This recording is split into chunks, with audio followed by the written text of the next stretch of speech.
Mesdames et messieurs, bonsoir. Merci d'avoir choisi RTI 1. Voici les grands titres de ce 20h.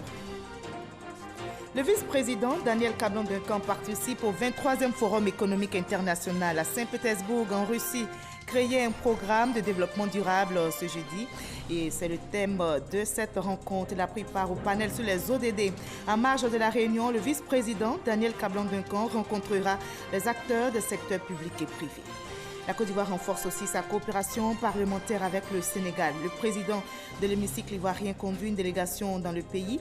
À l'issue de la séance de travail présidée par Amadou Soumaoro et son homologue sénégalais, les deux pays se sont engagés à mutualiser leurs actions dans la lutte contre le terrorisme en Afrique. Le dossier VDC de ce 20h aborde la question cruciale des fonctionnaires fictifs. En 2014, près de 2000 travailleurs fictifs ont été démasqués. Ces derniers ont accédé à la fonction publique de manière irrégulière en Côte d'Ivoire. De plus, des fonctionnaires démissionnaires, retraités ou décédés continuent de percevoir leur salaire, ce qui a fait perdre à l'État ivoirien plus de 5 milliards de francs CFA. Le Soudan vit au ralenti après les récentes manifestations qui ont fait des morts. Abiy Ahmed, le premier ministre éthiopien, est arrivé dans le pays pour une médiation. Il doit rencontrer le conseil militaire qui a pris le pouvoir après le renversement du président Omar el-Béchir et les leaders de la contestation. Soyez les bienvenus sur RTI 1. Commençons tout de suite par Saint-Pétersbourg, en Russie, qui abrite depuis hier le 23e Forum économique international. Le vice-président Daniel Kablon-Duncan prend part à l'événement au nom de la Côte d'Ivoire. Le débat porte sur la question de la création d'un programme de développement durable. Le vice-président ivoirien multiplie sur place les rencontres avec les acteurs du secteur public et privé. Awa Touré est notre envoyé spécial.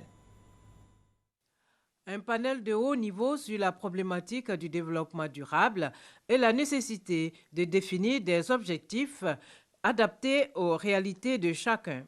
Pour les panélistes, au nombre desquels le président de la République de Moldavie, le vice-premier ministre russe, le secrétaire général de la Commission économique asiatique et le secrétaire général des Nations unies, la définition des objectifs conduit à un développement partagé. Pour eux, les États ne doivent pas rater la 4e révolution technologique en faisant en sorte que cela profite à l'ensemble des populations. L'élimination de la pauvreté, la défense des droits de l'homme et la gestion responsable des changements climatiques constituent aussi des pistes de solutions. Les unions économiques peuvent fortement impacter les objectifs du développement à travers une harmonisation des politiques économiques et un dialogue économique direct entre les membres des unions économiques et monétaires.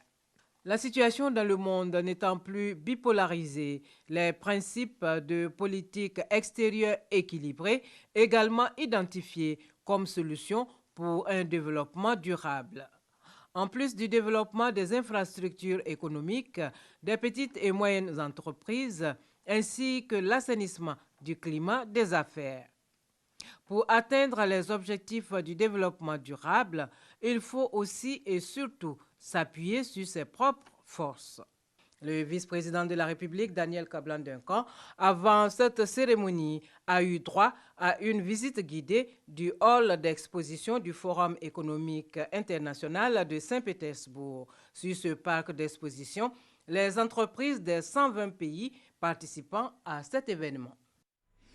La Côte d'Ivoire renforce sa coopération parlementaire avec le Sénégal. Le président de l'hémicycle ivoirien a conduit une délégation dans le pays. À l'issue de la séance de travail présidée par Amadou Soumaoro et son homologue sénégalais, les deux pays se sont engagés à mutualiser leurs efforts dans la lutte contre le terrorisme en Afrique. Konaté Moussa, depuis Dakar, au Sénégal. La Côte d'Ivoire et le Sénégal s'engagent à renforcer leurs relations à travers leurs assemblées nationales. À cette séance de travail entre des responsables des deux institutions à Dakar, les délégations ivoiriennes et sénégalaises ont évalué l'accord parlementaire signé en 2013 entre les deux pays et défini de nouvelles perspectives de coopération. Plusieurs points étaient à l'ordre du jour de cette rencontre. On note entre autres le renforcement de la démocratie et l'épineuse question du terrorisme. Nous avons fait le constat que seule la mutualisation de nos efforts, seule la mutualisation de nos moyens pourra nous permettre d'arriver au bout de ce fléau. Le Sénégal et la Côte d'Ivoire étant les deux piliers de l'UEMOA, que nous avons intérêt à ce que ces deux pays connaissent la stabilité politique et la sécurité au bénéfice de l'Afrique de l'Ouest, au bénéfice de notre sous-région. En plus, nous avons parlé de la coopération internationale et parlementaire. Nous avons parlé de l'APF. Nous avons parlé du renforcement de notre participation commune aux différentes assemblées parlementaires. Et le Sénégal et la Côte d'Ivoire sont en phase sur toutes ces questions. Les visites réciproques entretiennent l'amitié entre les peuples, entre les dirigeants du monde entier, entre les institutions qui les animent et qui les portent, qui les développent et qui les enrichissent. Pour l'entente, la coopération, le partage, la concertation. Tellement de liens existent entre Dakar et Abidjan sur tous les plans. L'histoire commune, les cultures au pluriel, les options pour la démocratie, car la démocratie implique une majorité de la population et une opposition à cette majorité, l'une et l'autre, travaillant ensemble pour des objectifs communs. Cette réunion entre les responsables des assemblées nationales ivoiriennes et sénégalaises a été marquée par des remises de présents. Également, une visite de galeries photos des différents présidents de l'Assemblée nationale du Sénégal. Autre partenaire de la Côte d'Ivoire, l'Union européenne, l'État ivoirien renforce sa coopération avec l'UE. La première session 2019 du dialogue politique Côte d'Ivoire-Union européenne vient de se tenir. Le but est de redynamiser la coopération dans les secteurs de l'économie, de l'environnement et par ailleurs des questions portant sur la sécurité et la présidentielle ivoirienne prochaine ont été abordées. Voyons Télé-Soro, Michel Digré. C'est la première session du dialogue politique entre le gouvernement ivoirien et l'Union européenne au titre de l'année 2019. Une rencontre pour revisiter les relations de coopération entre les deux parties.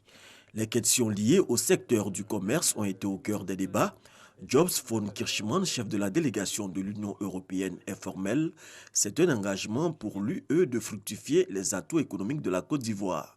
L'Union européenne, c'est le premier investisseur en Côte d'Ivoire, le premier partenaire commercial, le premier bailleur de fonds, mais on va aussi continuer à travailler dans ce sens. On est retourné à une normalité des relations entre l'Union européenne et la Côte d'Ivoire, avec un dialogue politique qui est régulier, où on aborde tous les sujets possibles de la relation entre la Côte d'Ivoire et l'Union européenne. Il y a un suivi, on se revoit, et puis vers la fin de l'année, on va avoir encore un dialogue politique où on va voir la progression qu'on a fait sur chaque point.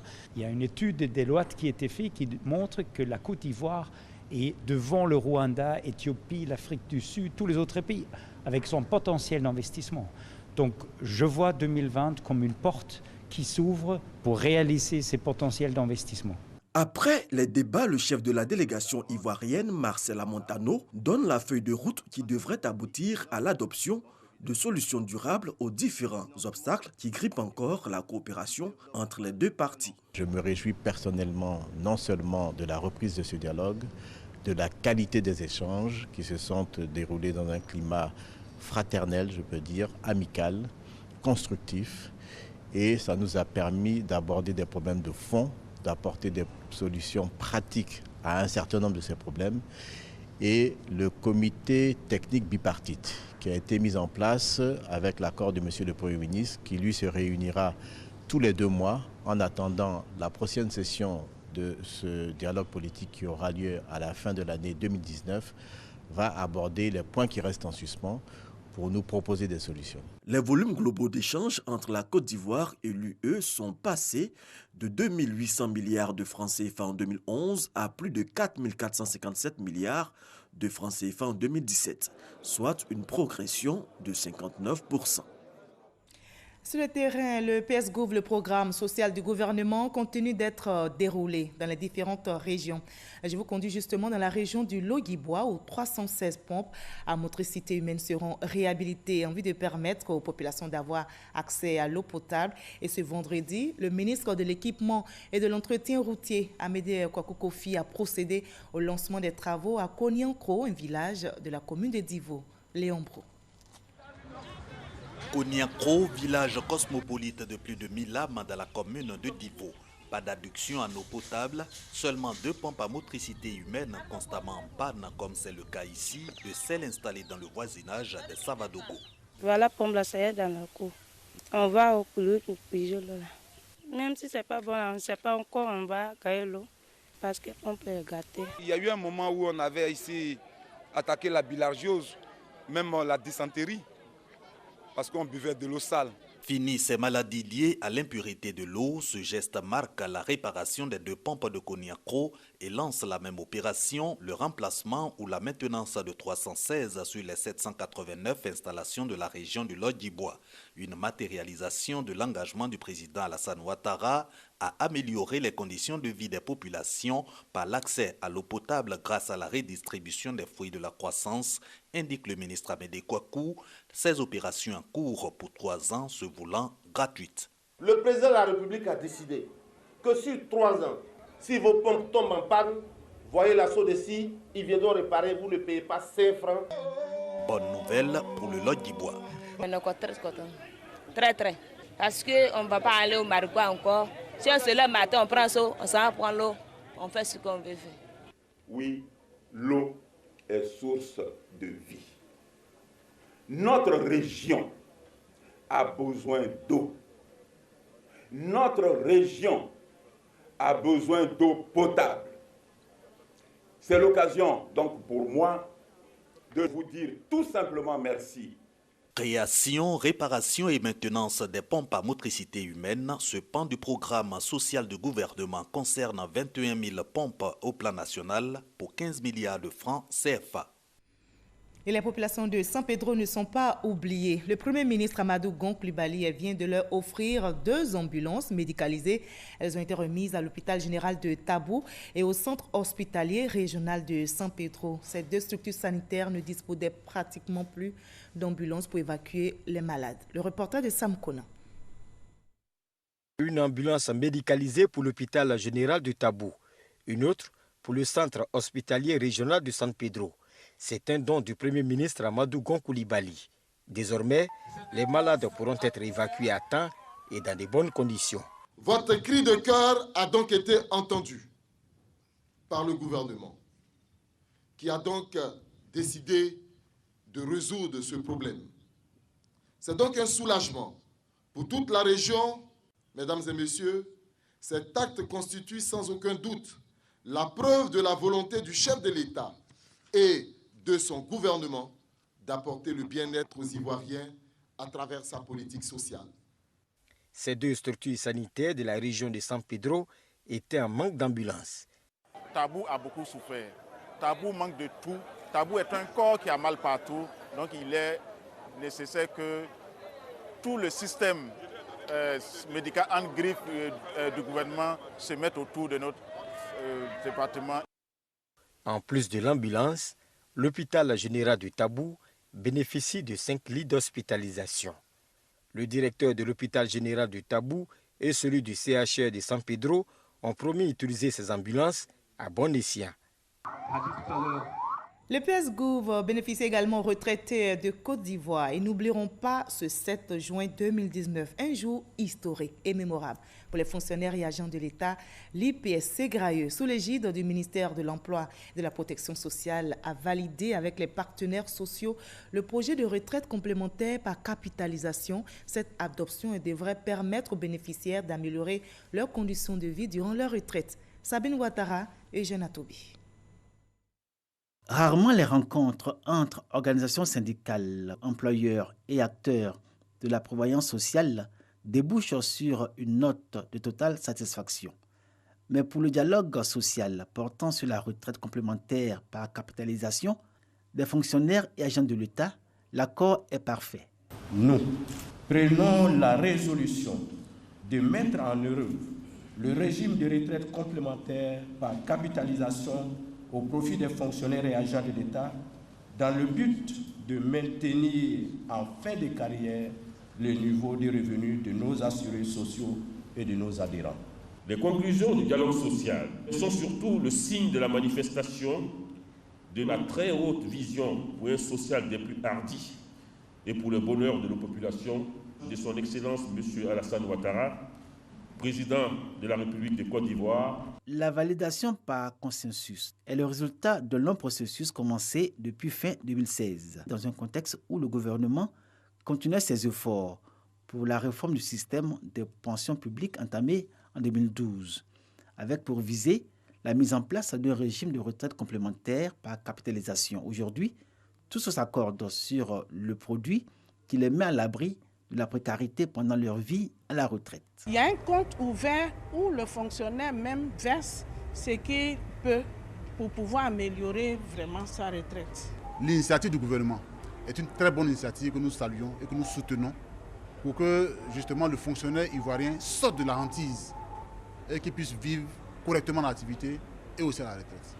Le régime de retraite complémentaire par capitalisation est une innovation majeure. Le ministre de l'Emploi et de la Protection sociale présente le produit comme flexible et adapté au pouvoir d'achat de chacun des 250 000 fonctionnaires et agents de l'État que compte la Côte d'Ivoire. Vous donnez à notre pays d'être le premier pays de la sous-région à mettre en place un tel régime de retraite complémentaire.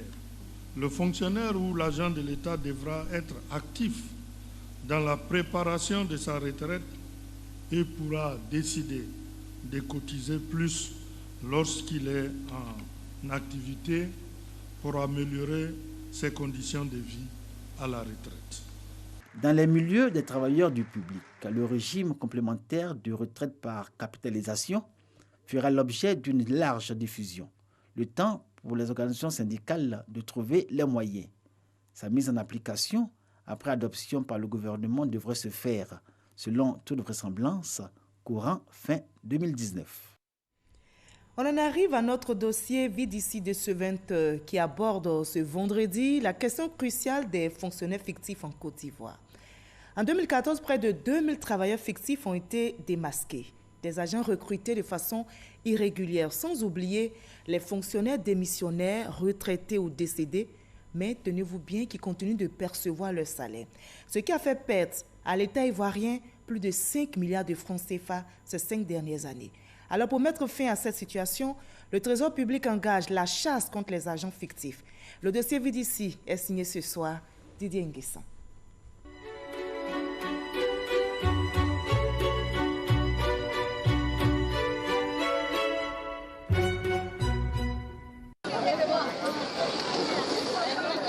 Le 25 novembre 2014, des hommes et des femmes font le siège devant le bâtiment abritant les locaux de la fonction publique. C'est un sit-in des fonctionnaires qui seraient suspendus et retirés des fichiers de la fonction publique. 4 ans plus tard, ils récidivent en envahissant le hall de la fonction publique. Organisés en collectif, leurs responsables avancent le chiffre de 2000 fonctionnaires touchés par la mesure. Nous avons reçu une information sur ce que la fonction publique recrutait. Nous avons déposé nos dossiers et quelques temps après, nous avons été appelés. On nous a délivré des actes administratifs avec des matricules authentiques. Nous avons pris service. Certains parmi nous ont été nommés chefs de service. Nous nous sommes soumis à toutes les opérations d'identification de la fonction publique, ce qui témoigne de la crédibilité. Voilà l'étape qui nous a permis d'intégrer la fonction publique. Les membres de ce collectif auraient travaillé pour certains jusqu'à 30 mois à leur poste. Leur intégration à la fonction publique ne s'est faite ni sur concours, ni sur décision exceptionnelle du chef de l'État, les 2 cas prévus par la loi. Sur la question, nous avons rencontré ce syndicat de travailleurs. De notre point de vue, j'appellerais fonctionnaire fictif un fonctionnaire dont la situation administrative indique qu'il est à son poste, qu'il y travaille et qu'au constat, il n'y est pas et qu'il perçoit de l'argent. Ici, il s'agit de travailleurs irrégulièrement recrutés par la fonction publique. Mais alors, à qui incombe la faute? Au-delà des terminologies et des actions de revendication, le contentieux est porté devant la Chambre administrative de la Cour suprême. La décision des juges est favorable au collectif de travailleurs radiés. Nous avons, par avis communiqué, appelé toutes les personnes qui se trouvent dans cette situation d'apporter leur dossier et que chacun nous apporte l'acte par lequel il a été recruté à la fonction publique comme étant un fonctionnaire. Aujourd'hui, je crois qu'il y a à peu près 1180 ou 181 dossiers qui ont été réunis. Ces dossiers vont être examinés à la lumière des textes en vigueur et ceux qui auront des actes réguliers, il n'y aura pas de problème. Mais ceux qui ne pourront pas attester, en tout cas produire un acte authentique qui ne soit entaché d'aucune irrégularité, nous en tirerons les conséquences. Pour le règlement du contentieux, le ministère de la fonction publique propose aux fonctionnaires concernés la présentation de 4 documents. Un arrêté d'admission à un concours de la fonction publique, un arrêté et un décret de nomination à un poste et une note de service justifiant leur présence à la fonction publique. La Côte d'Ivoire compte 209 000 fonctionnaires avec une masse salariale estimée pour cette année 2019 à 1 700 milliards de francs CFA. Une partie de ce budget est indûment payée à des fonctionnaires en activité ou non. De 2012 à 2016, la direction de la solde a transmis plus de 2500 dossiers de fonctionnaires décédés en activité. C'est l'équivalent de 5,2 milliards de francs CFA perdus. Face à cette réalité qui perdure, le Trésor public fait la chasse à ce qu'il appelle les trop perçus sur salaire. Un taux perçu sur salaire, c'est une somme indûment payée à un fonctionnaire en position administrative n'ont pas droit à rémunération.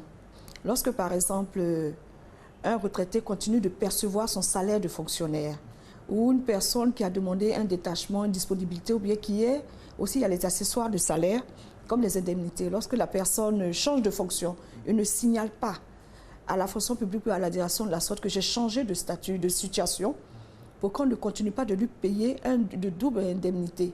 Prenons le cas d'un instituteur qui décède. Le directeur de l'école, via l'inspection de l'enseignement primaire, informe la direction régionale de l'éducation nationale, DREN, qui saisit le ministère de l'Éducation nationale. Le dit ministère, à son tour, informe la fonction publique. La fonction publique saisit la direction de la solde pour arrêt du salaire de l'instituteur décédé. Il faut en moyenne 1 mois pour transmettre l'information au destinataire final.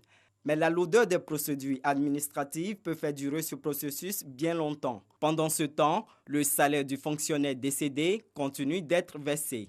En mai 2017, la Direction générale du Trésor et de la comptabilité publique a sensibilisé les gestionnaires des ressources humaines sur la réduction des trop perçus sur salaire. Objectif, contribuer à réduire les rémunérations indûment mandatées. Après le séminaire, nous avons réussi à baisser quand même le taux de mandatement indu. Nous sommes passés de 500 dossiers en moyenne en 5 ans à 224 dossiers. Comment on peut l'expliquer? Les gestionnaires de ressources humaines ont été réactifs. Ils ont signalé les agents qui ne viennent pas au travail, qui ne sont plus là. Les banques ont coopéré. La CGRAE a coopéré. Donc, ils reversent directement. Nous avons pu cantonner les sommes de ces personnes-là, sur les comptes de ces personnes-là. Selon les conclusions de cette campagne, la transmission diligente des informations relatives à la situation des fonctionnaires est l'un des leviers à activer pour une fonction publique moins budgétivore. Voilà, fonctionnaire fictif, réalité perte pour le Trésor public, un dossier réalisé pour vous par Didier Nguessan. Et ils ne sont pas des travailleurs fictifs, ils sont en atelier de formation. Il s'agit de formation des points focaux des mairies sur les offres de services de l'agence Emploi Jeunes. Et notez que l'objectif de cette formation, initiée par le ministère de la Promotion de la Jeunesse et de l'Emploi des Jeunes, est de renforcer les capacités du personnel intervenant dans le dispositif d'accompagnement du demandeur d'emploi. Salimatou Dia, Sabine Ouattara pour le reportage. Comment orienter et assurer une prise en charge de qualité aux demandeurs d'emploi avec des techniques efficaces? Les directeurs départementaux et régionaux de la jeunesse, les points focaux des mairies où se trouvent justement les guichets emploi jeunes, ont été formés sur le mode opératoire des agences emploi jeunes et entretenus sur les offres de services. Face aux participants, le ministre de tutelle Mamadou Touré invite à faire de l'insertion des jeunes une priorité, comme voulu dans le programme social du gouvernement. Nous serons très sélectifs sur les critères qui doivent permettre donc de travailler avec ces entreprises. Nous n'allons pas insérer les jeunes pour insérer les jeunes. Lorsqu'on doit mettre les jeunes en stage, il ne s'agira pas de faire du chiffre. On n'est pas là pour faire seulement du chiffre. Il faut que les opportunités qui vont s'offrir à des jeunes soient des opportunités donc de qualité. Donc voilà un peu quelques conseils que j'ai voulu donner à nos points focaux qui se voient déléguer aujourd'hui une partie des prérogatives en matière d'insertion donc des jeunes du ministère et de l'Agence Emploi Jeunes et qui auront la lourde responsabilité dès le 1er juillet de conduire ce processus-là sur l'ensemble du territoire national. L'Union des villes et communes de Côte d'Ivoire s'engage dans la réalisation de cet objectif au service des jeunes. Nous sommes des élus et nous savons que c'est sur nos territoires, dans nos territoires, que nous vivons au quotidien la souffrance, les impatiences et les interrogations des jeunes. Et nous voulons apporter des réponses pragmatiques et effectives. C'est pourquoi, en ce qui concerne les maires, nous serons particulièrement exigeants vis-à-vis de nos points focaux pour la mise en œuvre effective de la stratégie pour faire passer l'information, pour encadrer les jeunes et leur permettre de saisir la pêche tendue par le gouvernement pour qu'ils puissent eux aussi avoir et regarder l'avenir en confiance. Ce sont 350 participants qui ont reçu des formations sur les dispositifs de développement des compétences et d'entrepreneuriat. Dans l'actualité culturelle en Côte d'Ivoire, un collectif d'artistes propose ces solutions au ministre de la Culture et de la Francophonie pour une meilleure gestion du droit d'auteur. Après 3 mois de travaux, ce groupe de réflexion a présenté son projet de réforme. Il s'agit notamment d'améliorer le mode de répartition des droits d'auteur et surtout d'impulser une véritable politique managériale. Explication détaillée avec Serge Collier.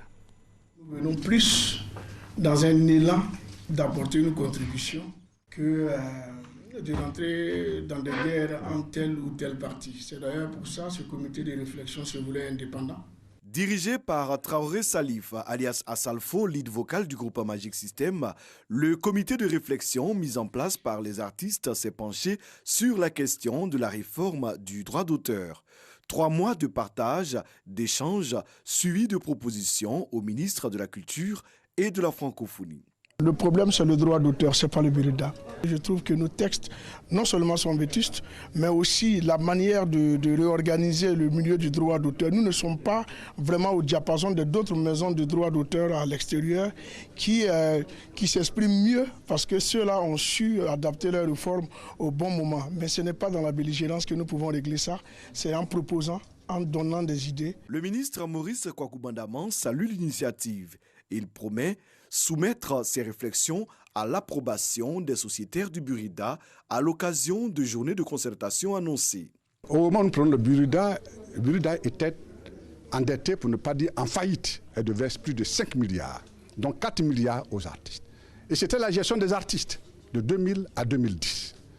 Depuis que nous avons pris cette maison avec Mme Vieira, nous sommes passés de 2011 à 2018 de 600 millions de recettes, dont la moitié reversée aux artistes, à 3,5 milliards de recettes, dont plus d'1 milliard reversés aux artistes. Nous sommes passés à moins de 50 auteurs bénéficiant des droits d'auteur à plus de 200 tous les trimestres quand le Burida reverse des droits. Cela dit, le Burida est encadré par les textes. L'État de Côte d'Ivoire n'a pas l'intention de faire du Burida une société d'État. Le ministre de la Culture et de la Francophonie appelle les artistes à faire des propositions concrètes pour l'avenir du Burida. Il a rappelé également le renouvellement des instances du Burida à partir du 15 juillet 2019. En sport football, les éléphants de Côte d'Ivoire débutent bien leur préparation pour la CAN 2019 en Égypte. Cet après-midi, c'est-à-dire ce vendredi, à Boulogne-sur-Mer en France, ils se sont imposés face aux îles Comores 3-1. Premier test réussi pour Kamara Ibrahim. Arsène Kouassi. Au labo depuis une semaine en France, les éléphants de Côte d'Ivoire se rassurent pour leur premier match à test grâce à une victoire contre les Comores. Après une période d'observation au coup d'envoi, les éléphants reviennent idéalement dans la partie avec quelques occasions franches. Une nette supériorité qui se concrétise juste avant la pause par Wilfried Bony qui ouvre la voie du succès aux siens. 1-0 à la mi-temps. Dominateur, les éléphants accentuent la pression. Auteur du premier but, Wilfried Bony double la mise, sur une boulette du gardien comorien. Dans la dynamique, Roger Assaleh s'invite dans la fête grâce à un but contre son camp du défenseur Abdallah Ali. À 3-0, les poulains d'Ibrahim Kamara tombent dans le relâchement. Wilfried Canon se rend coupable d'une faute irrégulière dans la surface de réparation. Le pénalty est parfaitement transformé par Youssouf Nchagama. 3-1, score final. Voilà, et la CAN démarre le 21 juin prochain. Croisons donc les doigts pour le 3e sacre des Ivoiriens. Le Soudan vit au ralenti après les récentes manifestations qui ont fait des morts. Abiy Ahmed, le premier ministre éthiopien, est arrivé ce vendredi dans le pays pour une médiation. Il doit rencontrer le conseil militaire qui a pris le pouvoir après le renversement du président Omar El-Béchir avant une réunion avec des leaders de la contestation. Fin de ce 20h, supervisé par Hugues Hervé Blé. Merci à toute l'équipe technique et à l'équipe des réalisations, surtout à vous de continuer à nous suivre. À demain 20h.